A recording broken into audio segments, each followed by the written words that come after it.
agradecer a presença de todo mundo aqui para ouvir o Luciano e agradecer muito o convite do Luciano, de o aceite do convite de vir estar aqui com a gente. Eu acho que é uma pessoa que pode contribuir com a nossa discussão da disciplina e não só, acho que ele pode até contribuir hoje também para a gente fazer uma reflexão com a questão do esporte, o tema do esporte, o tema da política pública do esporte, com colegas de outros cursos aqui de arte, com presentes, o professor Aguinaldo, de outra universidade. Tem também o pesquisador da Unicamp, e eu queria agradecer também a presença dele aqui, do Observatório do Esporte. Então é legal que a gente liberou uma difusão do evento e a coisa... E resgatar essa experiência, tratando do tema das políticas públicas, né, do esporte, dentro de uma tese de doutorado, depois de eu já ter feito um caminho no mestrado, abordando o tema de violência, né, de controle de armas, que foi o meu tema do mestrado, que tem a ver com aquela discussão recente da aprovação ou não do referendo da proibição das armas. Então eu mudei radicalmente o tema, alguns colegas, alguns professores brincaram comigo e eu falava, não, agora eu resolvi sair da morte, da questão da violência para a vida, que tem a ver com o esporte. Conforme a professora me colocou, que seria a agenda da aula, eu vou tratar nessa primeira parte da parte teórica e de por que eu escolhi essa estrutura teórica para desenvolver o tema. Uma figura aqui que foi feita por esse pesquisador, né, o Edward Boring, ele queria dizer o quê? Como pessoas diferentes tendem a interpretações completamente diferentes da mesma realidade, da mesma figura. A gente pode pensar isso para a realidade. Como é possível usar uma estrutura teórica? Por exemplo, vamos pegar qualquer estrutura, mas duas assim, bastante diferentes. Marxismo, que tem um olhar, que tem uma apreensão da realidade, e uma do outro extremo, neoliberalismo. Como essas estruturas teóricas estão debatidas, estão explicadas, estão repensadas, elas podem ter um olhar tão diferente uma da outra, excludente até em muitos sentidos, de uma mesma realidade, se elas estão olhando a mesma realidade. Então eu acho que é um pouco essa figura aqui, acho que vocês já viram essa figura, né? O que vocês veem aqui? Hã? Uma mulher e? Uma velha? Quem já conseguiu ver as duas?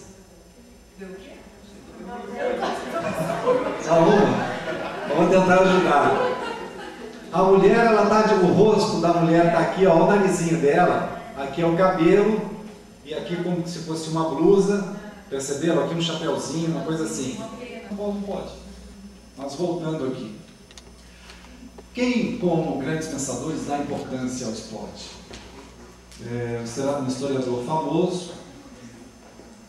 Nossa, eu estou perdido aqui. Eric Hobsbawm, já ouviram falar? Quase todos os livros dele de história, ele cita o fenômeno do esporte, do desenvolvimento do esporte, de como o esporte foi importante, principalmente para o imperialismo britânico, de como eles quebravam barreiras culturais através da culturalização, do aculturamento daquela colônia por meio do esporte, do rugby, enfim. Né? Ele faz toda essa discussão. E de como está o esporte atualmente. Aí é bastante crítico, ele tem uma visão sociológica marxista, muito crítica ao esporte, principalmente o esporte de alto rendimento, que é essa preocupação só com o econômico, com ganhar, e deixa de lado outros aspectos.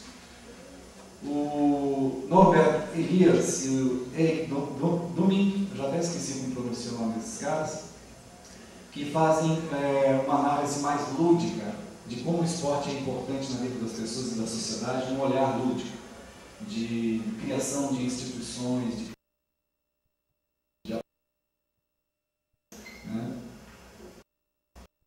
Bourdieu, fundamental na análise dos campos, né, a teoria dos campos, ele também é muito crítico a isso, de como as pessoas vão para determinadas práticas esportivas apenas porque elas estão no meio social em que todo mundo daquele meio pratica isso, então eles têm que praticar também. Faz toda uma análise sociológica do fenômeno do esporte. E Jean-Marie Brown, esse é o mais crítico de todos. Esporte é legal, mas no sentido social ele é abominável, porque ele traz todas as mazelas do capitalismo embutidos no próprio fenômeno esportivo. E o fenômeno esportivo reproduz toda a estrutura capitalista. aquilo que eu falei das teorias, né, de como a gente vê a realidade. Né, a minha estrutura teórica, a minha formação me condiciona a ver a realidade de uma forma ou de outra. Eu vejo a velha ou eu vejo a moça. Então, são aspectos importantes para a ação do Estado, o aspecto político. A gente pode pensar em todos os usos políticos que já se teve sobre o esporte na história da humanidade. Desde os gregos, dá para remontar os gregos, até a forma com que Atenas e Esparta pensavam o esporte, Atenas como uma forma de lazer, de recreação, e Esparta como um treinamento militar pesado, né, a turma do doping lá deles. E também os aspectos econômicos do esporte, principalmente depois dos anos 50, depois do advento da televisão, da mídia esportiva. As melhores estimativas são de que o esporte movimenta cerca de 5% do PIB mundial hoje, é muita grana. As piores estão em torno de 2 ou 3%, em todas as formas que o esporte esteja envolvido. No capítulo 3, eu procuro discutir agentes do esporte no Brasil. Ali, ó, busca empírica de coalizões, quer dizer, está na realidade, está na história que esses caras fizeram, pensaram assim. E aí que eu discuto aqui o movimento, estava aqui, eu não lembrava, higienista e eugenista, e também questões da disciplina de Estado e sociedade. A gente discute isso, né, como matéria básica do curso de formação de políticas públicas, até que ponto o Estado está entrelaçado com a sociedade e vice-versa, qual a interação, como um influencia o outro, né? E essa discussão estava na ação do Estado versus a autonomia social no período da virada do século. Uma autora, a Linhares, entendia que as entidades esportivas, a produção do fenômeno esportivo era muito pluralista, era muito solto. E o outro autor, de linha mais marxista, entende que não, que o Estado já estava presente, que o Estado mandava e manipulava na produção do fenômeno esportivo. Bom, depois eu discuto o nascimento da estrutura do futebol. Claro, o futebol na nossa história esportiva é o carro forte, né? E vai abordar os aspectos de como isso foi criado e que o futebol nasceu dentro de um estado de guerrilhas entre clubes de uma mesma liga, por exemplo, o início da Liga Paulista de Futebol, clubes brigando entre os clubes, ou ligas brigando entre ligas, no caso da Liga Paulista brigando com a Liga do Rio de Janeiro ou com outras ligas, por interesses, né? Em situações, por exemplo, que levaram o órgão brasileiro que foi criado, né, a CBD, a ficar mal também em países de fora. Houve situação, por exemplo, que ia se montar uma seleção brasileira para jogar um jogo amistoso e simplesmente uma liga de determinado estado não compareceu, acho que foi no caso de São Paulo, e a seleção não teve jogo. Isso gerou crítica dos dirigentes, a CBF foi quase abolida da Confederação Sul-Americana e por aí vai. Situações das mais bizarras que a gente percebe fazendo esse levantamento no nascimento aí do futebol.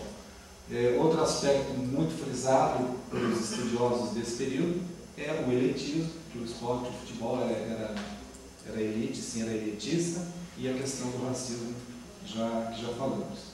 Aqui, eu entendo as coalizões, com duas coalizões, a discussão do amadorismo versus profissionalismo. Já ouviram isso? Se os times de futebol deveriam ser profissionais ou amadores. Porque estava difícil em determinado momento os times de futebol se manterem. Então eles achavam que eles deviam partir para o profissionalismo.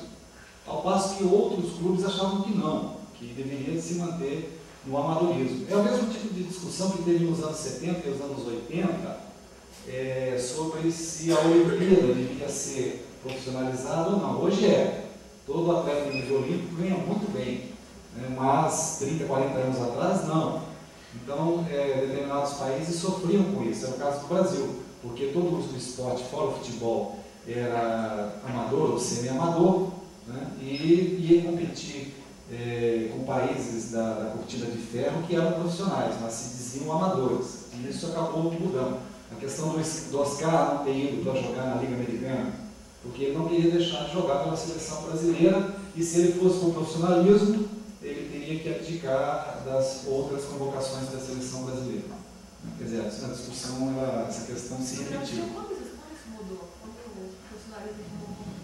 é recente, acho que a partir de 82, a partir do boicote olímpico americano à Olimpíada de Moscou, depois o reboicote deles para os americanos, isso aí acabou mudando.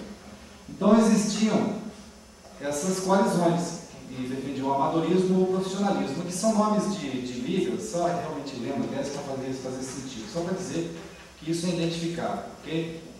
No capítulo 4, eu falo sobre a implantação da política pública do esporte. Aqui a coisa realmente começou a ser institucionalizada. Né? Foi quando, no Estado Novo, houve uma estatização do esporte. O que é isso? O Estado falou, eu vou pôr ordem nessa bagunça. Vou baixar a norma, vou criar instituições, vou delegar poderes a pessoas, a atores, e vamos organizar esse negócio, porque da forma que está, principalmente pela bagunça que estava no futebol, não dava para continuar. E nada melhor que fazer isso num momento autoritário. Estado Novo, Vargas, e o peso do futebol era muito grande. Mesmo porque Vargas estava interessado que o Brasil fosse muito bem na Copa do Mundo da França, porque em 1934 ele já tinha ido muito bem, o Brasil foi em terceiro lugar, mas perdeu num jogo bizarro, lembra do tal do Leônidas, em que o Leônidas não pôde jogar, não me lembro agora se deram uma pancada nele, acho que foi expulso injustamente, e aí não participou junto com outros jogadores brasileiros que se meteram numa briga, e o time ficou desfalcado, o time perdeu a chance de ir para a final, e provavelmente iria ganhar. E o Vargas ficou meio bravo com isso, falou, não, a próxima Copa a gente vai organizar. Tacou um cara dentro da CBD, da Confederação Brasileira de Esporte, que era de confiança dele, para organizar, para fazer para levar a delegação, e o Brasil foi até bem, né, mas ainda não chegou a ganhar daquela feita. Bom, o que nos importa mais aqui é esse decreto-lei 1056 de 39, que criou uma Comissão Nacional do Desporto para quê? Fazer um estudo de o que estava pegando no desporto do Brasil e apresentar isso ao governo.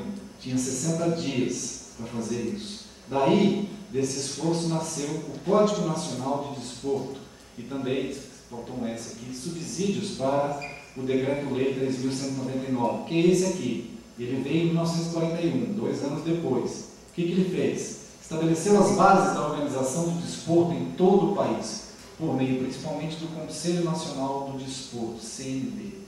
O CND se constituiu no que hoje nós chamamos da grande agência do esporte nacional. Agência reguladora, implementadora de política, estruturadora de todo esse setor. Como estava a ordem antes, já que estava tudo uma bagunça, o que era essa bagunça? Ela era caracterizada, segundo alguns autores, por muita autonomia das entidades esportivas. Por isso eles brigavam e não tinham consequência. Não tinha o que a gente chama no institucionalismo, na análise do institucionalismo, de incentivos a se comportarem de uma forma ou de outra, de uma forma mais correta. Os economistas vão dizer, de baixar custo de transação. Manter a estrutura desportiva naquela época era muito custosa, muita bagunça, os custos de transações eram muito altos, então eu tinha que criar instituições para limitar, induzir o comportamento dos agentes em determinada direção, ainda com uma certa liberdade, mas conduzir. E aí, o baixo custo de transação, eu organizo aquele setor, né, e as coisas passam a melhorar. Então, da autonomia veio o quê? Intervenção e controle. Da iniciativa privada, oficialização das entidades, o apoio estatal.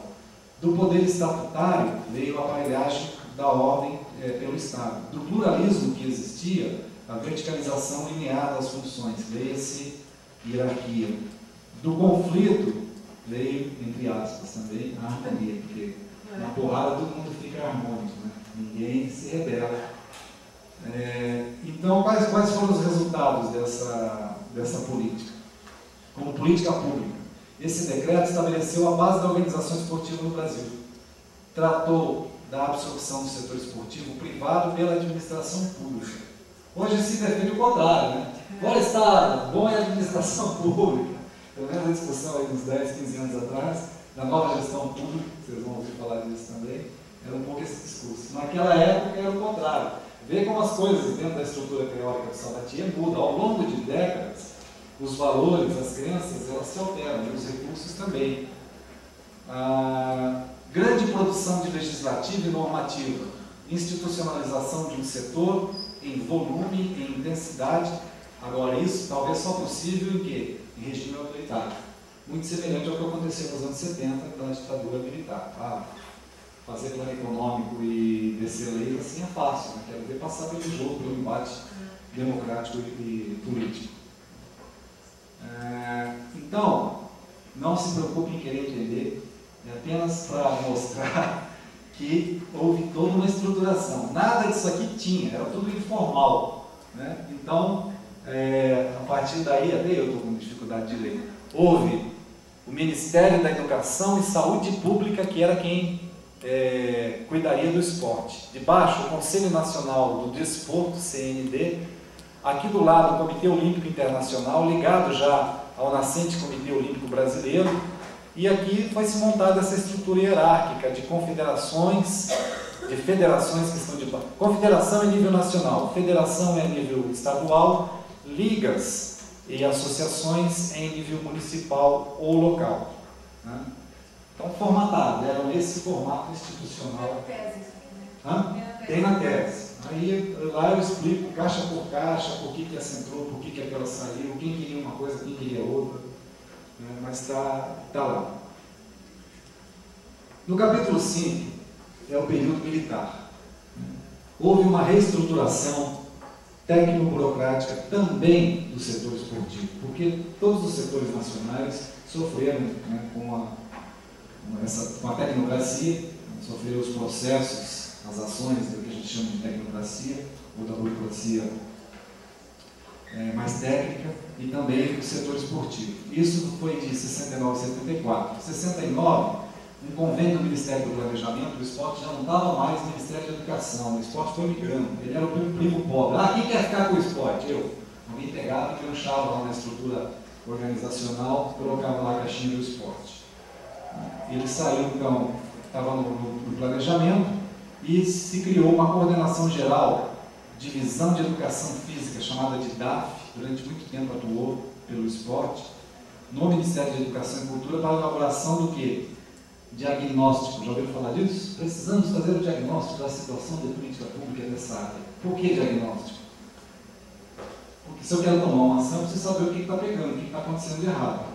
E quanto melhor eu fazer esse diagnóstico, melhor, mais instrumentalizado eu vou ter para tomar determinado curso de ação. Outra definição de política pública é isso, é um curso organizado, pensado de ações.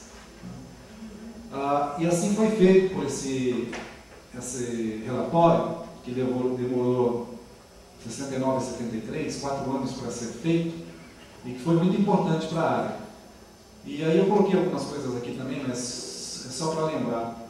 Aqui ele já dizia das questões de educação física, do desporto, e que tem também a área de lazer, de recreação, que tem que ser levada em conta. Todo mundo já tinha esse discurso, desde a época de Vargas, só que isso não vinha sendo implementado, né? Apenas o esporte de alto rendimento. Foi coordenado esse trabalho por um professor de educação física do Rio de Janeiro, muito famoso, chamado Lamartine Pereira da Costa, que recentemente editou aí o Atlas do Esporte, uma obra de zilhões de páginas, completíssima, de todos os esportes, enfim, uma compilação muito importante. Ele estava um pouco sumido da área acadêmica e reapareceu agora com isso. Bom, qual é o produto de política pública principal dessa etapa? O tal do modelo piramidal. O que quer dizer isso? A nossa sociedade tem que ser estruturada da seguinte forma, se nós quisermos fazer do Brasil uma potência olímpica, tal qual nós desejamos, nós militares, desejamos fazer do Brasil uma potência enquanto país. Queremos estar desenvolvidos até a virada da década tal. Todos aqueles projetos, aquelas megalomanices, enfim, não me deixe, né? Todo aquele processo que a gente já conhece, de ter vivido ou da história. E aí pensaram o esporte dessa forma. A base da pirâmide tem que ser constituída pela educação física, especialmente aquela que é produzida nas escolas. Então a lógica do alto rendimento, a lógica da competição pela competição, entrou aqui, com tudo, no esporte educacional. que não tinha nada a ver com isso. Que deveria ser a lógica da socialização, da participação, do companheirismo, entrou para a competição. Eu passei por essa fase. Eu me lembro que dava intervalo, era a lei do mais forte mesmo. Os meninos saíam correndo, disputando o corredor para chegar na quadra, na frente das meninas.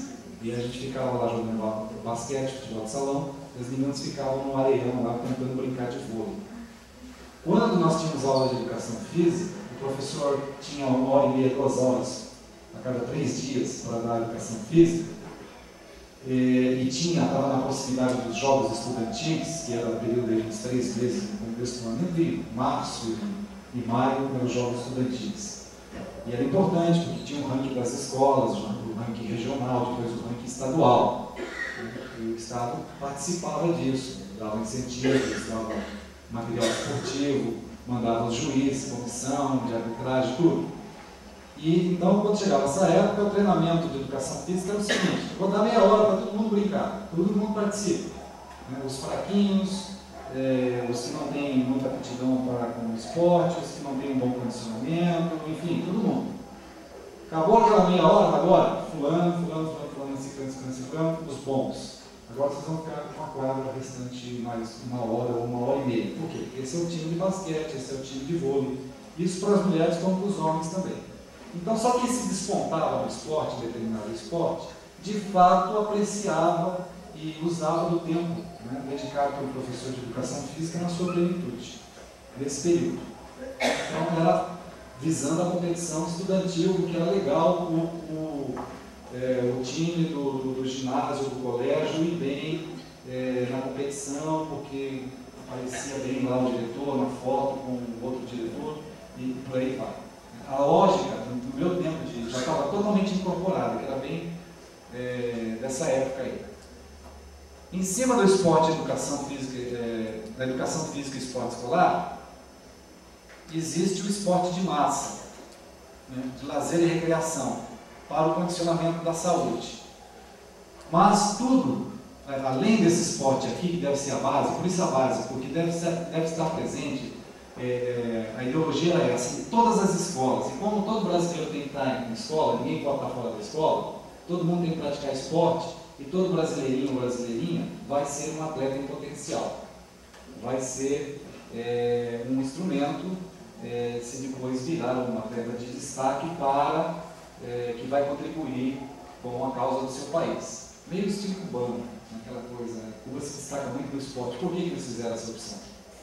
Cuba tem poucos habitantes comparado com o Brasil. Tinha, décadas atrás, 5 milhões, agora acho que tem 10 milhões, não é isso?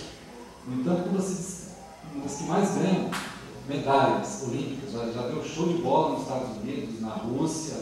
Ninguém acreditava no que Cuba fazia. Mas eles foram muito espertos, eles focaram em modalidades específicas, lutas, modalidades individuais.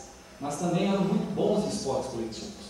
Porque tinha uma teoria que dizia: se você quer fazer um time bom de basquete, de vôlei, de atletismo, seja lá o que for, você tem que ter uma base de praticantes muito grande. E dali você tira os melhores, vai selecionando até que você consegue montar uma equipe de elite.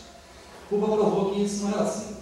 Eu poderia ter um número reduzido de pessoas, mas se eu desse treinamento, se eu fizesse escala de produção, que nem produção, matéria de produção de fábrica, você organiza os seus insumos, coloca numa linha de produção que é treinamento, que é a aclimatação, você gera atletas, que é o produto final.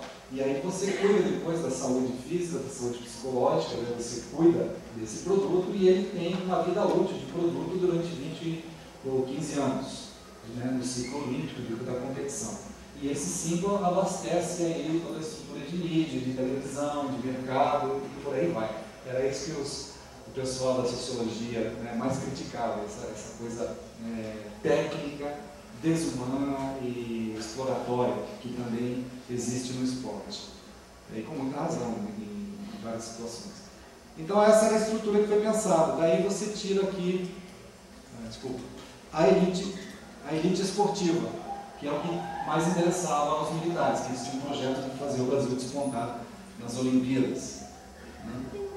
Existiu nessa época uma campanha nacional de esclarecimento esportivo. Eu coloquei esse texto apenas para dizer... desculpa, pois não. Voltar. Aqui? Eu não entendi se tem que haver uma diferença necessária entre um esporte que é praticado pela massa e um esporte que é elitizado, por exemplo. Para ser uma elite esportiva. Porque o futebol é um esporte de alto rendimento, no nosso caso, e é praticado por todo mundo. É uma paixão nacional, né? Então tem um reconhecimento muito grande. Então eu não sei em que medida que dá para fazer essa diferenciação. Esse é um paradigma nacional, né? Futebol. Mas o que o pessoal que entende de futebol diz? De milhões de crianças, e agora as crianças que praticam futebol, apenas pouquíssimos conseguem chegar nas estruturas de clube. A gente sabe do desgaste que essa molecada passa, do sofrimento, que é quando eles vão enfrentar as chamadas peneiras, né? De como isso afeta a vida psicológica dessa criança que foi recusada. Foi uma, recusou, o cara se sente um recusado aí pro resto da vida se ele não tem um acompanhamento psicológico, alguém que lhe explique, não, né, isso é normal, isso é esporte, não quer dizer que você não possa fazer outras coisas. Mas, se você tem isso espalhado, não é porque você tem a prática daquele esporte espalhado em toda a massa que você vai garantir que você vai gerar uma lei esportiva.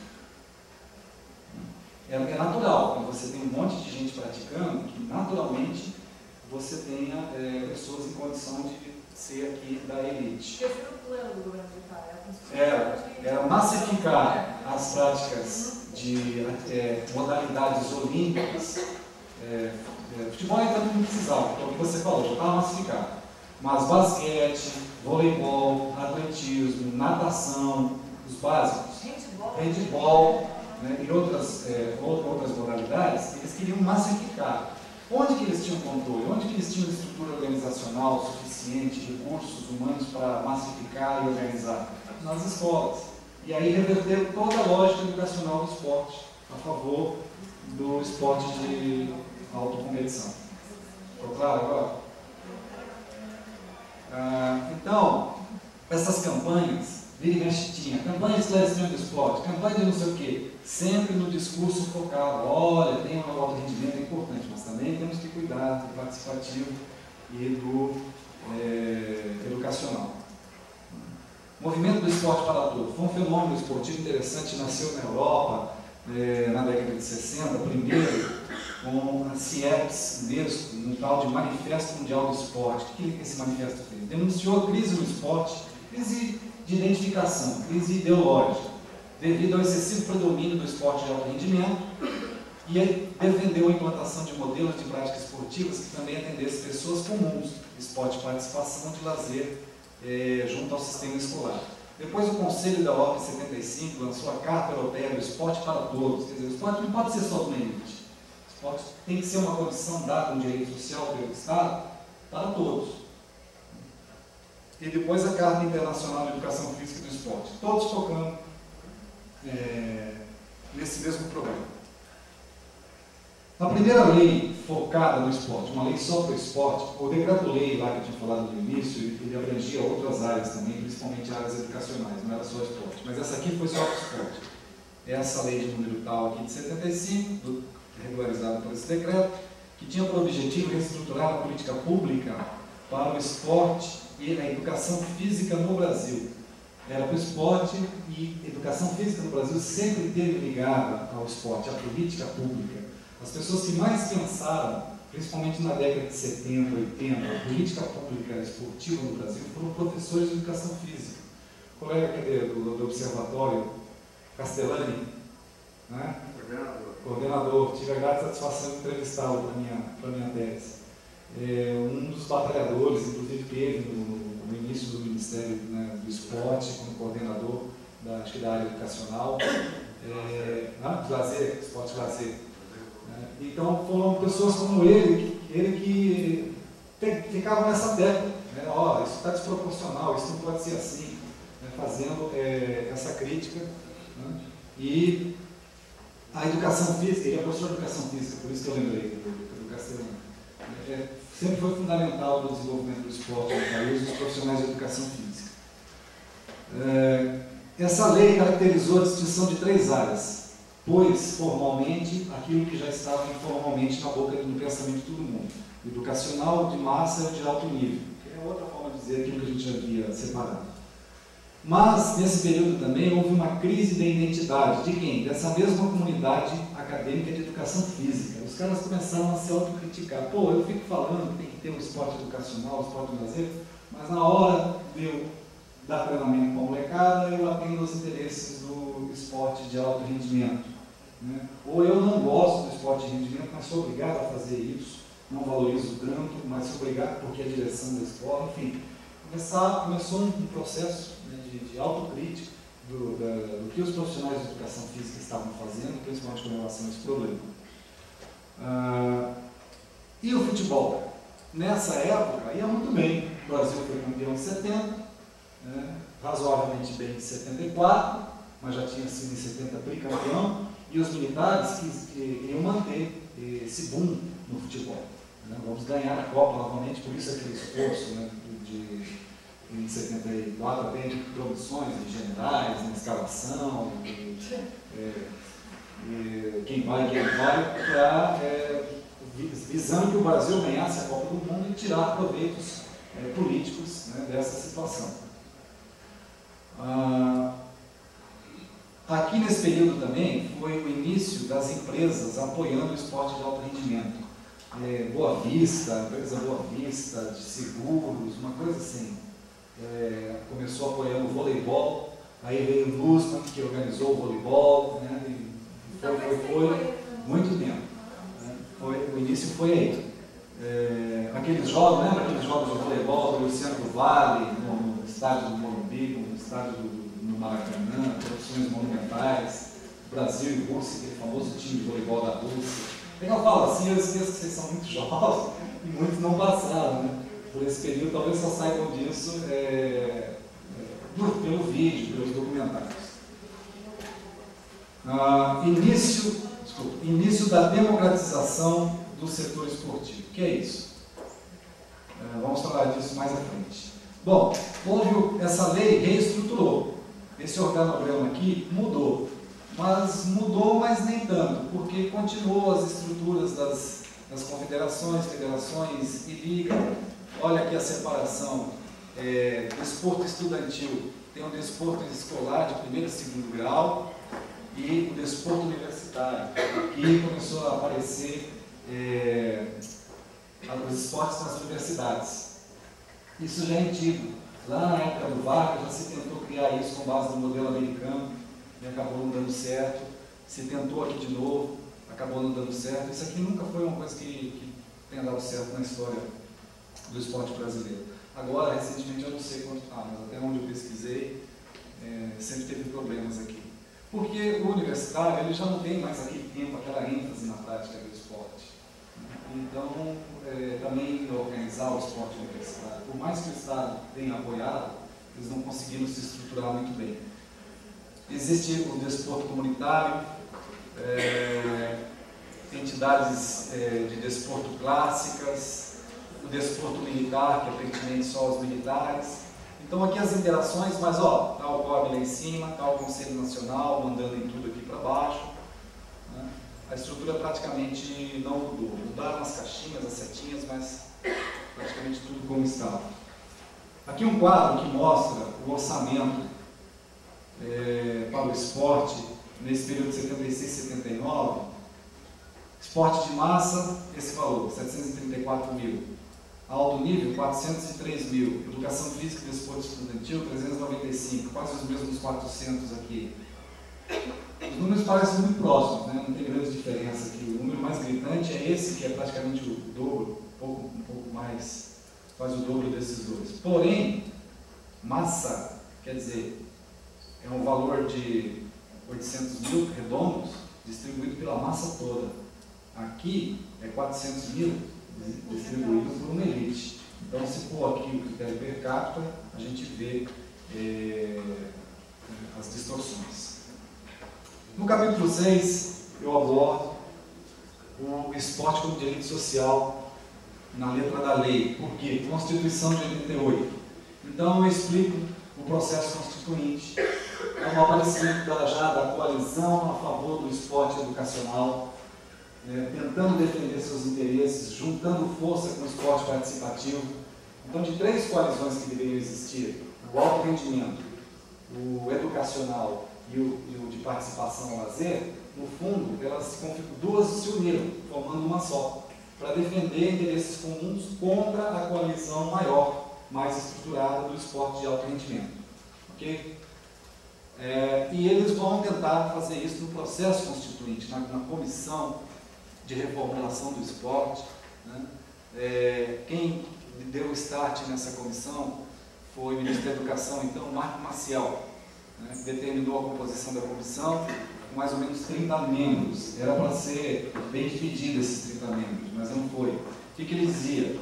Estimular as iniciativas comunitárias voltadas para o esporte como lazer, redefinir responsabilidade das diferentes esferas do público no tocante ao esporte como competição. Quer dizer, algo precisa ser melhorado aqui. Quem atuou na frente dessa comissão foi o professor Tubino, outro professor de grande destaque histórico da atuação do Tubino nesse período. Porém, se mostrou, esses outros setores não mostraram muita capacidade de fazer valer os seus interesses dentro do processo constituinte. Aqui um quadro para mostrar quando os países colocaram o esporte como item constitucional. Né? A grande maioria colocou por esse período, anos 60, anos 70, anos 80. Embora tenha alguns, por exemplo, a Suíça, desde 1874. Só para ilustrar. Qual foi o fluxo da discussão no processo da Constituinte? Existia uma comissão para o esporte, lazer, educação, não me lembro bem o nome, que gerou uma comissão temática, que virou uma comissão de sistematização das propostas, de qual seria o texto do artigo, que foi para a comissão de sistematização 2, depois para 3, que foi para o plenário para uma discussão em primeiro turno, foi para o plenário para discussão em segundo turno. Em cada uma dessas fases houve indas e vindas. Não, esse texto está melhor, esse texto está pior, esse texto não atende ao meu interesse, não atende do outro, o que é normal do processo. Até que veio o artigo 217 e demais dispositivos constitucionais para o esporte. O que é esse artigo? Rapidinho. É dever do Estado fomentar práticas desportivas formais, esporte organizado, alto rendimento, e não formais, as demais, né? Como direito de cada um. Então, todo mundo tem direito ao esporte, nas 3 áreas. Porém, é isso aqui, observados, primeiro, a autonomia das entidades desportivas, dirigentes e associações quanto à sua organização e funcionamento. Não vem o Estado querer descer norma de como que a gente deve funcionar. Isso é área privada. Os clubes, as federações, as confederações, o COB, por aí vai. A destinação de recursos públicos para a promoção prioritária do desporto educacional. Prioridade, está dito, está no texto. E em casos específicos, de vez em quando, para o desporto de alto rendimento. Você já percebeu onde é que eu quero chegar, né? Nada do que está no texto constitucional, no sentido que a gente entende como prioridade, está sendo observado. Tratamento diferenciado para o desporto profissional e não profissional, ainda é resquício daquela discussão, amador ou profissional. Proteção e incentivo às manifestações desportivas de criação nacional. Capoeira, amarelinha, jogo de betes, essas coisas também tem que ter apoio do Estado. São esportes genuinamente nacionais. Ok? Alguma dúvida, algum comentário sobre isso aqui? Tranquilo entendimento disso? Alguém não concorda com essa leitura que eu fiz sobre qual é a prioridade? Tem dúvida? Bom, aqui começa o embasamento para o meu questionamento. Se tem toda essa história do discurso, desde lá, 1900 e amém, de que as 3 áreas são importantes, de que o Estado tem que se fazer presente, apoiar, incentivar, e vem aqui como um artigo constitucional, já na década de 80, né? O que aconteceu depois? Uma primeira forma da gente ver isso é aqui, no período pós-constitucional, com a Lei Zic, a famosa Lei Zic, que inclusive queria disciplinar a atividade dos clubes. A primeira coisa que ele queria não conseguiu foi acabar com a lei do passe. Vocês lembram dessa discussão? Já ouviram falar? A história do jogador, do atleta ficar preso, né, com um passe. Ele é propriedade do clube. E se o clube quiser deixar ele sem fazer nada, sem jogar, sem participar de competição, o problema do clube dele. Né, o clube teria autonomia para isso. E isso era muito questionado, outros países na Europa, nos Estados Unidos, isso, na Europa tem, em alguns países não, mas nos Estados Unidos não é assim o modelo, e nem por isso o esporte deixou de se desenvolver, pelo contrário. Então o Zico queria pôr ordem nessa situação da lei do passe, mas foi vencido, não conseguiu, o lobby, bancada da bola, né, que a gente chama, passou por cima. Mesmo assim ele conseguiu colocar essa lei. E é onde que a gente vê os interesses da coalizão do esporte de alto rendimento representado dentro de uma instituição formal no governo, ou como estrutura do Estado. Tranquilo nessa diferença governo-Estado, né? Porque às vezes eu falo um e outro, achando que composição do Conselho Superior do Desporto, que é o órgão que determina as regras, a orientação, formula a política pública nacional para o esporte. Representantes do esporte de alto rendimento. Todos esses aqui, então precisa um secretário disso, 2 esportistas reconhecidos, um representante do Comitê Olímpico Brasileiro, uma das entidades de administração federal do desporto profissional, e assim vai. Eles vão elencando quem deve fazer parte, as entidades, as organizações devem fazer parte desse conselho, deve ter voz desse conselho. Mapeando, olha a diferença, 73,3% para o alto rendimento, nada para educacional, nada participativo, e aqui é o empoderado. Provavelmente uma tendência para esse daqui. Esse no primeiro modelo, na lei Zico. Novamente, fiz uma leitura de como ficou a estrutura, ela ficou mais interessante, com mais interações, não só verticais, de cima para baixo, na hierarquia, mas também orientais. Mas continua aqui, ó. Sistema Federal de Desporto, Sistema Educacional, Desporto Participativo, as 3 grandes categorias estão ali. Né? Continua o COB lá em cima, continua o Conselho Superior do Desporto, e por aí vai. No capítulo 7, o questionamento que foi feito na Constituinte vai para o Ministério Extraordinário do Esporte. Né? Governo FHC, primeiro governo FHC, ele coloca como ministro extraordinário do esporte Pelé. Por que ministro extraordinário? Porque ele é extraordinário? Entende? Sou extraordinário, ministro. Porque não existia ministério formal. Ele não tinha sequer secretário. Ele tinha que emprestar às secretarias dos outros ministérios um espaço para ele atuar, né, dentro das suas atividades. Mas o nome Pelé representava muito. E era uma tentativa assim, de ajudar o esporte. Ele parece que tomou consciência desse problema das outras áreas do esporte que não estavam sendo representadas. E aqui uma frase do próprio FHC. Hoje eu me confessei mau jogador de botão, porque todo mundo sabia que ele não gostava de esporte, não entendia muito disso, mas falou que jogava botão. Mas tem o sentimento de ação social que o esporte terá de se desenvolver. Desenvolverá. Não temos... Nós temos que realmente prestar atenção ao esporte de massa. Está aqui no discurso. Que é essa distinção que o ministro Pelé acabou de fazer, que é absolutamente correta, que deve fortalecer as outras 2 áreas. As áreas de competição podem mover-se por conta própria. Nesse governo veio esse decreto aqui, que instituiu o Instituto Nacional de Desenvolvimento do Desporto, o IDESP. Começou bem.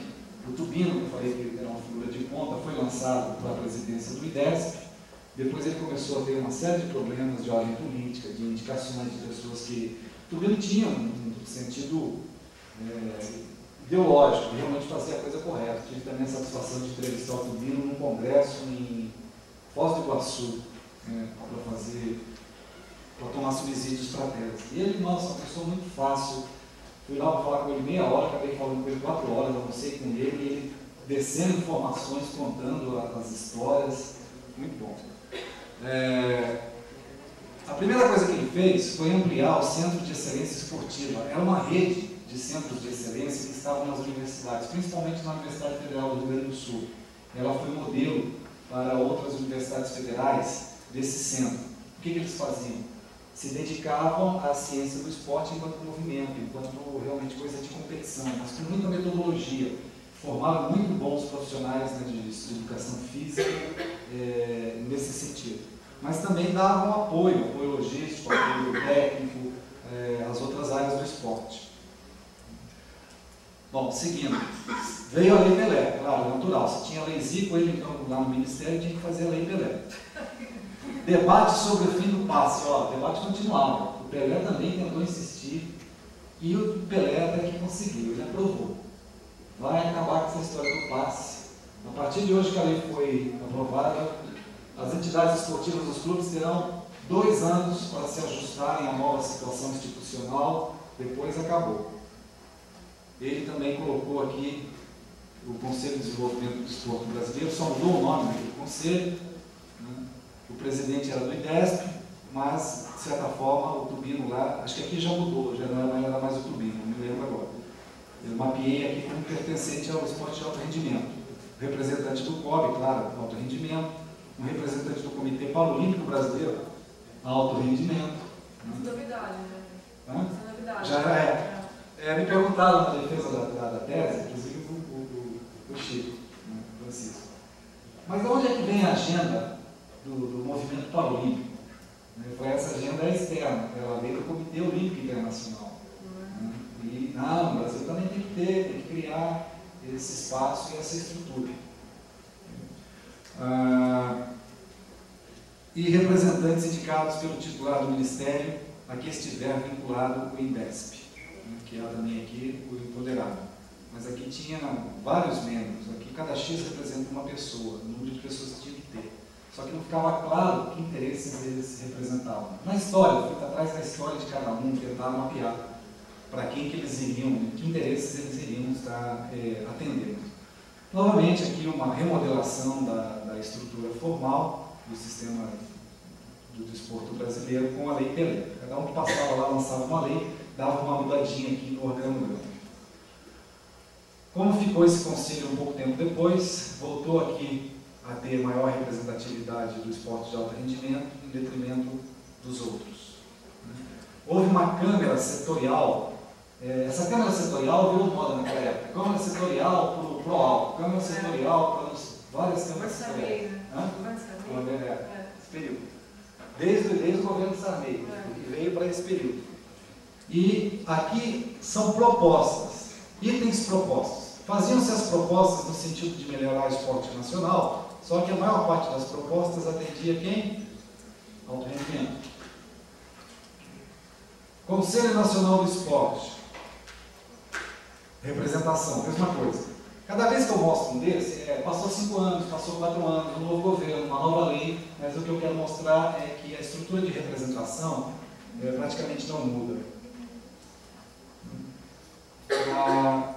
Tivemos aí, naquele período de CPIs, na passagem da década de 90 para 2000, 2 CPIs, uma no Senado e uma na Câmara. O que eles queriam investigar?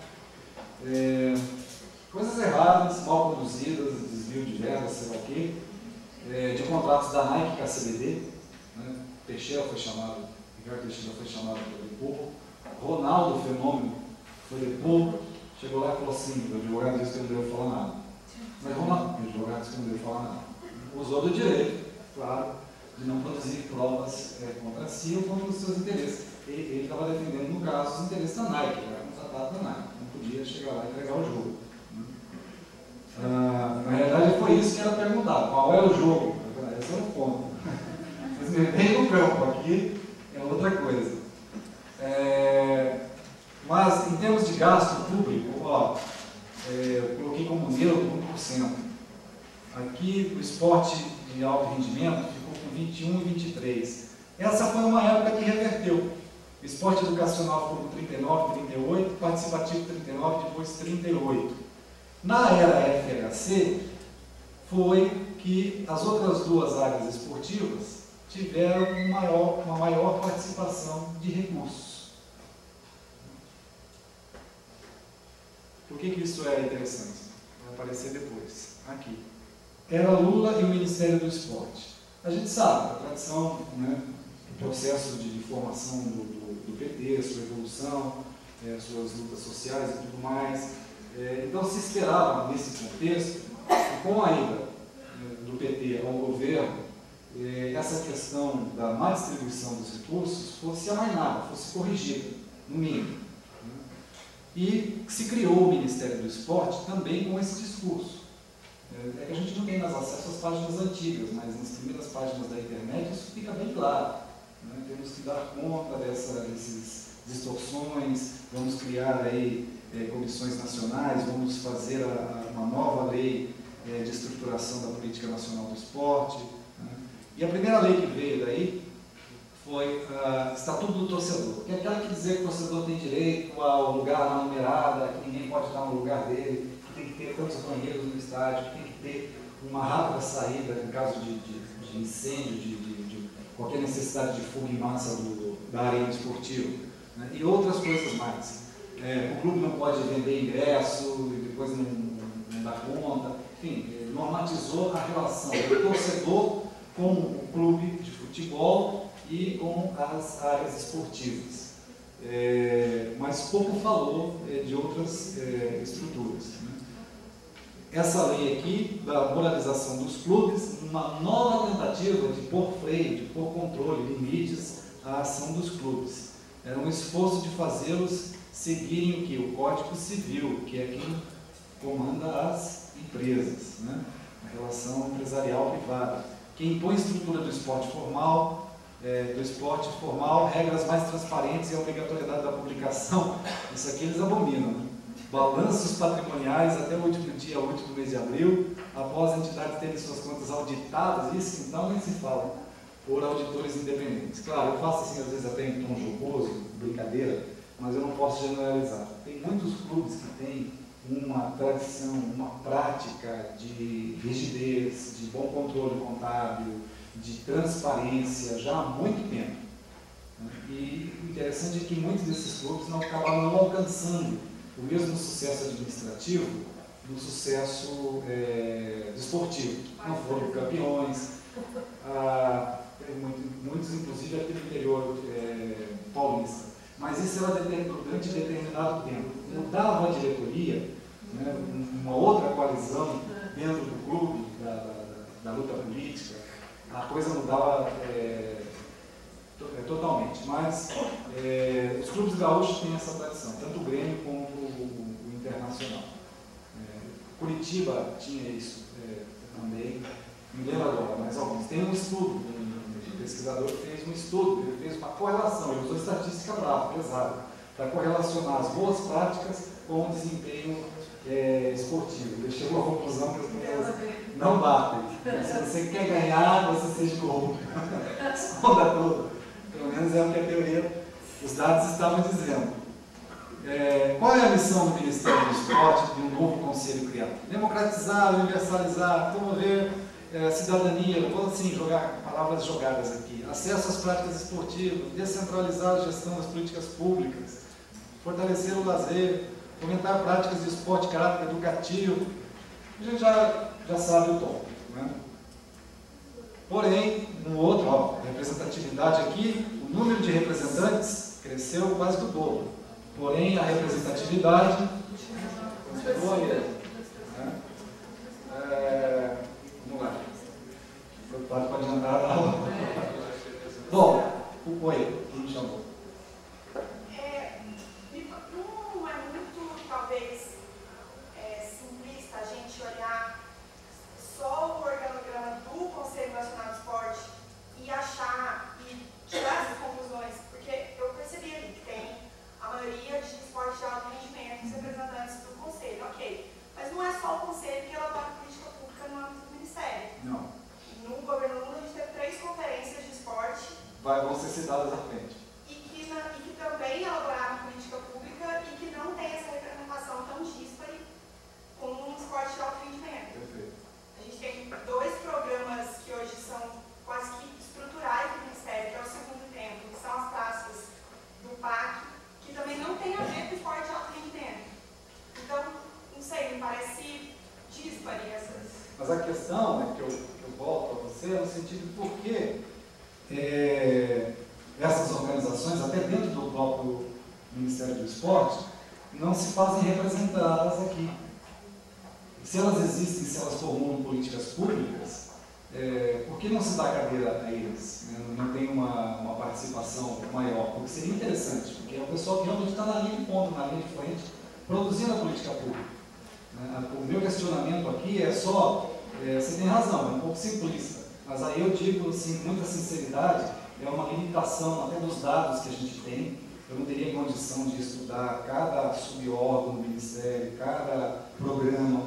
Eu até cito todos esses programas que você elencou, né? No final da tese, como isso é inovativo, como isso nunca tinha sido criado antes, estruturado dessa forma. Algumas coisas eu vou passar, Bolsa Atleta, Lei de Incentivo ao Esporte, a divisão das 3 secretarias, né? Tudo isso é abordado. Mas tipo, toda a razão nesse sentido, é um pouco simplista. A minha defesa eu tinha outros meios, um critério para formalizar desde o início, desde a década de 70 até os dias de hoje, que transparecesse alguma forma de eu poder julgar.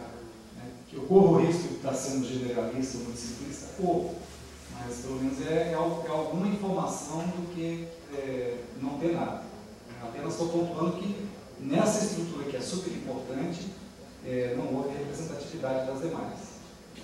Só para comentar uma coisa, acho que muito importante a colocação da colega, mas eu tive a oportunidade de participar lá na Unicamp, numa banca de uma colega lá, a Lia Polegato Castelã, que é orientando do livro, inclusive, e que estudou justamente as conferências nacionais de esporte, as 3 conferências, né?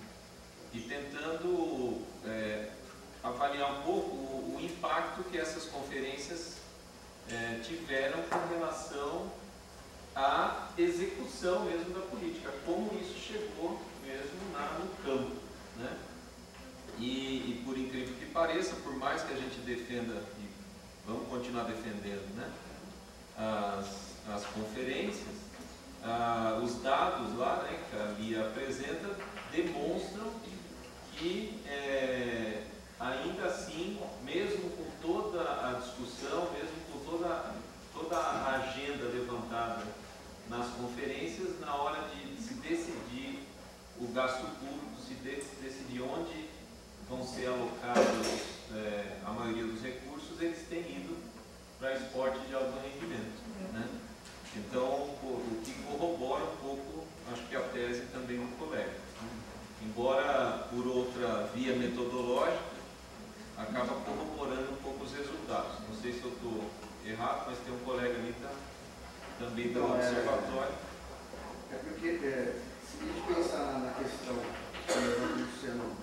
do ponto de vista que você trabalha, o impacto, realmente, o impacto do alto rendimento, a preocupação com o alto rendimento é muito maior. A última Conferência Nacional do Esporte, a comissão que organizou a conferência estabeleceu lá os 10 temas para o Brasil, né, daqui 10 anos, que sequer poderiam ser votados. Não poderiam ser votados? Não poderiam ser votados. Eram temas que sugeriam que quem participasse da conferência poderia sugerir ações, né, e metas a partir daquele tema já, vamos dizer assim, era a preparação de um Brasil olímpico.